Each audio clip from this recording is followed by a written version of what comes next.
Қазақ ертегісі. Қарттың ұлына өсиеті.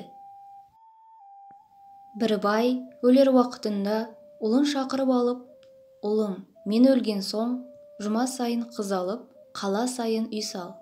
Ас жесең, бал же», деп өсиет айтыпты. Бай дүниеден өтіп, ұлы атасының өсиетін орындай бастайды. Жұма сайын қыз алып, қала сайын үй салады. Ас ішсе, бал ішіп, ақшасын бітіреді. Сөйтіп, жігіт жарлы болады.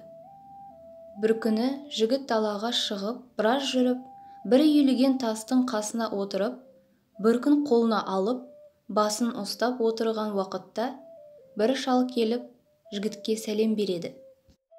Жігіт сәлемін алған соң, ол адам жанына отырады да жігітке: «Неғып отырсың?» дейді. Жігіт: «Жай отырмын», деп жауап береді. Шал: «Шыныңды айт», деп қыса бастайды. Жігіт еш нәрсе айтпайды. Шал: «Сырыңды жасырма, мен саған жақсылық көрсетемін», дейді. Жігіт: «Менің атам бай адам еді. Сол атамның өлер алдында айтқан өсиетін орындаймын деп кедей болдым», дейді. Шал: «Қандай өсиет айтып еді?» дейді. Жігіт: «Әуелгі өсиеті: мен өлген соң жұма сайын қыз ал», деп еді. Мен атамның сол өсиетін тұтып, жұма сайын қыз алдым. Екінші өсиеті: қала сайын үй сал, деп еді. Мен қала сайын үй салдым. Үшінші өсиеті: ас ішсең, бал же, деп еді. Мен бұл өсиетін де орындап, әр күні бал жедім.